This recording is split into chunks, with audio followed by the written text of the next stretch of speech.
Chapter 1. The Cost of Conformity. Do you ever find yourself shrinking, adjusting, bending your truth just to fit in? Maybe you laugh when you don't find something funny, nod when you don't agree, or smile when your heart is heavy. It's easy to let your voice get lost in the noise, to blend in, to be accepted. And in doing so, you might unknowingly silence parts of yourself. Parts that once saw clearly, felt deeply, and spoke truthfully. But what happens when you stop speaking? What happens when the parts of you that used to burn brightly begin to flicker and fade? Maybe you've done it without even realizing, withholding your thoughts, your insights, your truths, just to avoid standing out. The world around you celebrates conformity, yet it's in that very moment of shrinking that you begin to lose touch with the person you once were. Carl Jung, a man who understood the dangers of losing yourself, once warned, "The greatest danger isn't in being wrong, it's in losing yourself inside the collective, in trading your clarity for applause." He knew that the journey of individuation, the becoming of your full self, requires you to step away from the crowd, to embrace the discomfort of standing alone, and to face the ache of being different. But there's hope. Jung also left us with this powerful message. No matter how isolated you are, if you do your work truthfully and conscientiously, unknown friends will come and seek you. These are not saviors or crowds, but people who recognize your truth, who see you for who you really are. Not the watered-down version, but the real one. Yet you won't find them if you continue to hide. You won't find them if you keep pretending. You find them by standing in your truth, even when it costs you the room. You find them by staying clear while the world celebrates confusion. You find them by choosing to speak not because it's safe, but because it's real. Maybe you're not there yet. Maybe you're still holding back, weighing the cost of being seen. That's okay, but know this. Every time you stay silent, a part of you goes quiet too. Every time you speak, even if your voice trembles, you keep something alive, something sacred, something rare. Chapter 2. The Burden of Clarity. Not all burdens are loud. Some sit quietly, weighing heavy on your chest in the middle of a conversation, as you smile while everything inside you feels wrong. These are the quiet costs of clarity. It's not the seeing that hurts, it's the pretending not to. You've probably experienced this without even noticing. You're in a room and someone says something that doesn't sit right with you. You feel the energy shift before anyone else does, catch the glance, the subtle withdrawal, but no one else seems to notice. So, you stay quiet. You've been here before. You know how it ends. They'll tell you you're overreacting, that you're reading too much into it. So you start to doubt yourself, not because you're wrong, but because you're tired. Tired of being the only one who sees the invisible. And so you adjust, you mask, you withhold. You smile more, simplify your thoughts, and become fluent in small talk, even if it empties you. You hold back, not because you lack words, but because you've learned what truth costs in a room that doesn't want it. Psychologists call it masking. Jung might have called it soul loss.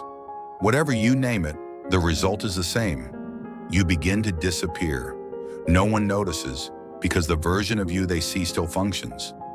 You still show up, still say the right things, but the real you, the full you, is buried beneath the surface, unseen and unheard. This is the quiet cost of clarity. Not the suffering of misunderstanding, but the erosion that happens when you understand everyone else and are never understood in return. And eventually it starts to feel normal.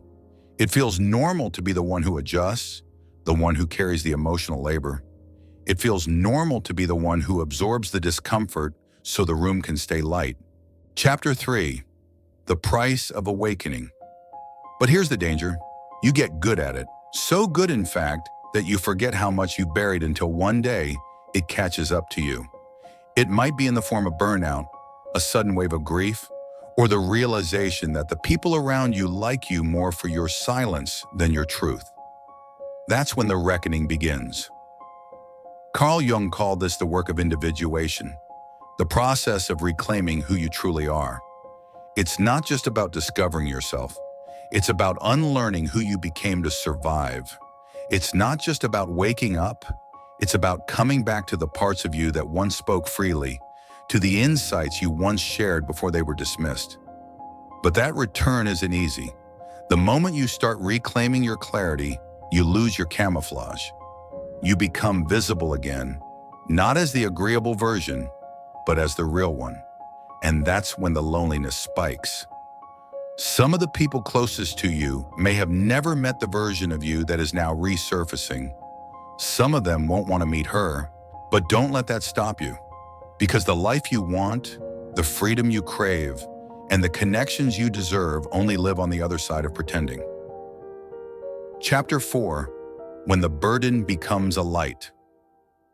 Here's the beautiful paradox. The burden doesn't disappear when you stop hiding. It doesn't go away, but it begins to shift. It's no longer a secret, no longer shame. It becomes something else, something useful, something holy. The burden begins to glow. Slowly, you stop treating your sensitivity like a flaw. You stop apologizing for your depth.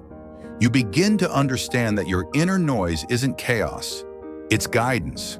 You realize that the very things you tried to suppress were exactly what someone else needed to hear. This Jung called individuation, the integration of the whole self. Not the self you curated, not the self you compromised, but the real you, the full you, the sacred contradiction of soul and shadow, logic and feeling, chaos and clarity, all held together by courage. Courage doesn't look like dominance. It looks like stillness. It looks like choosing to speak even when your voice trembles. It looks like staying rooted when others ask you to bend. It looks like telling the truth, not to be right, but to be real. And something incredible happens when you do.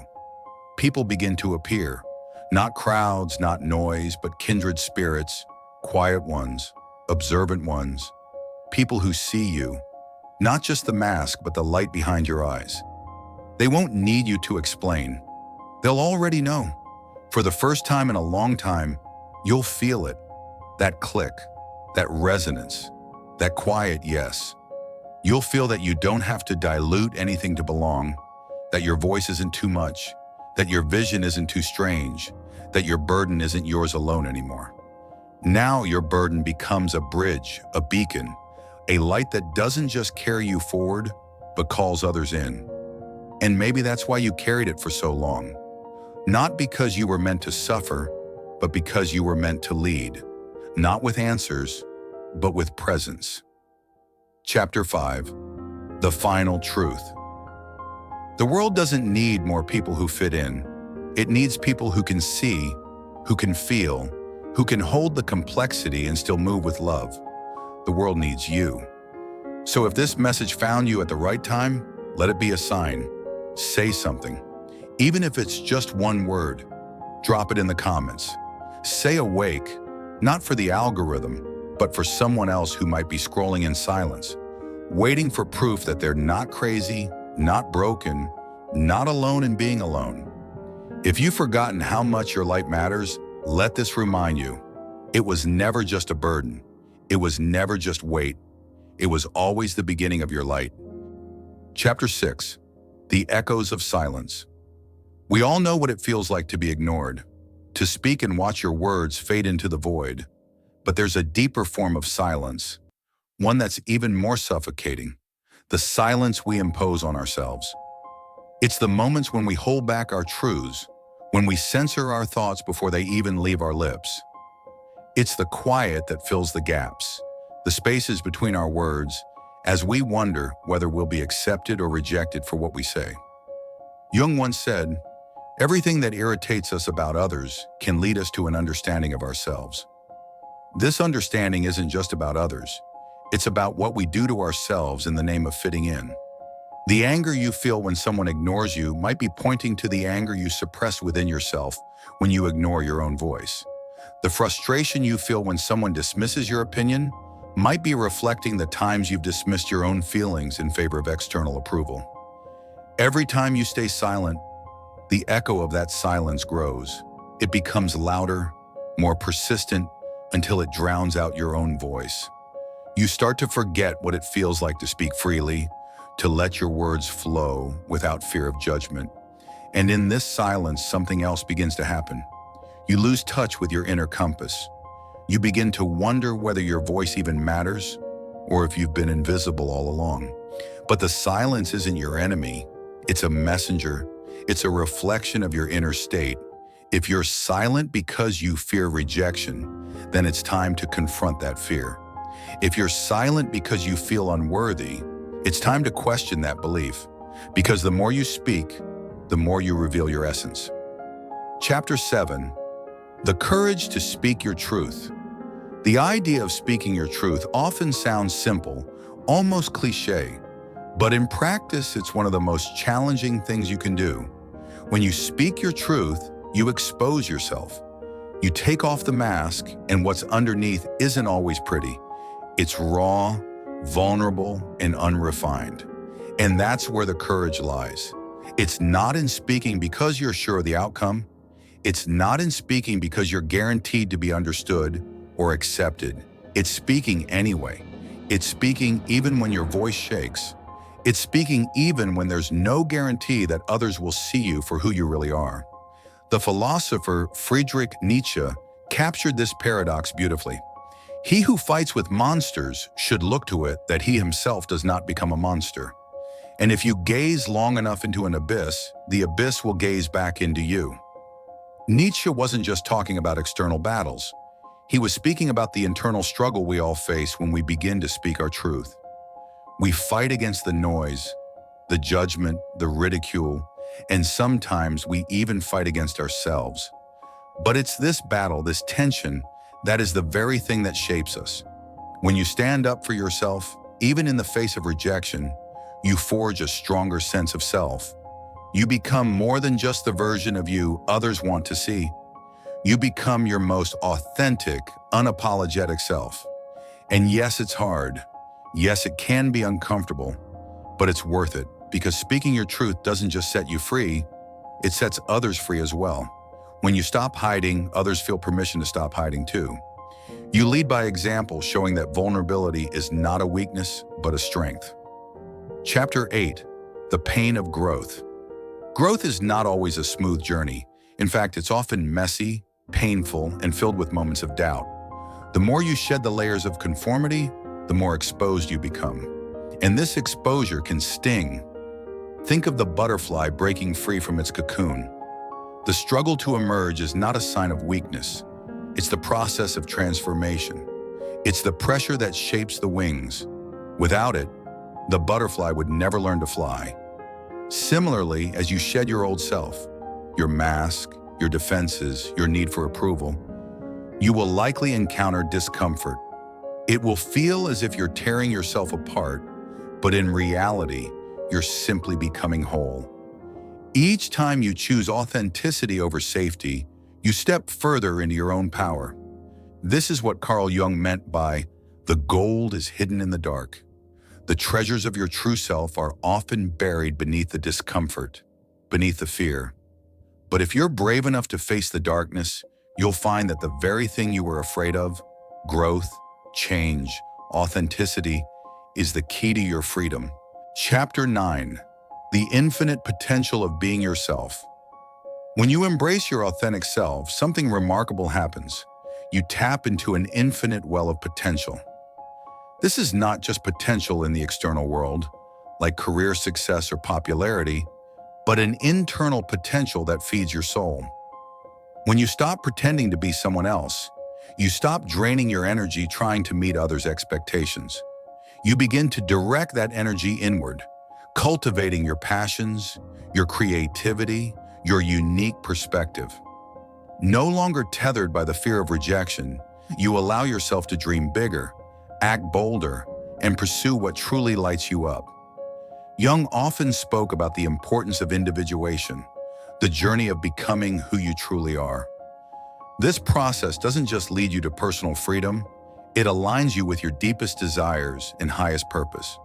When you stop playing small and start showing up as your real self, you start unlocking the doors that were once closed to you. There is a myth we are taught that being yourself is selfish, that you need to fit into a mold in order to succeed. But the truth is, the world needs you to be exactly who you are. The unique combination of experiences, perspectives, and abilities that only you possess is your greatest asset. When you embrace this, when you finally choose to be yourself without apology, you'll begin to see the world respond. People will be drawn to your authenticity. Opportunities will unfold. The relationships you've been yearning for will start to materialize, not because you've changed who you are, but because you've allowed yourself to be seen as you truly are. Chapter 10. The unseen power of standing alone.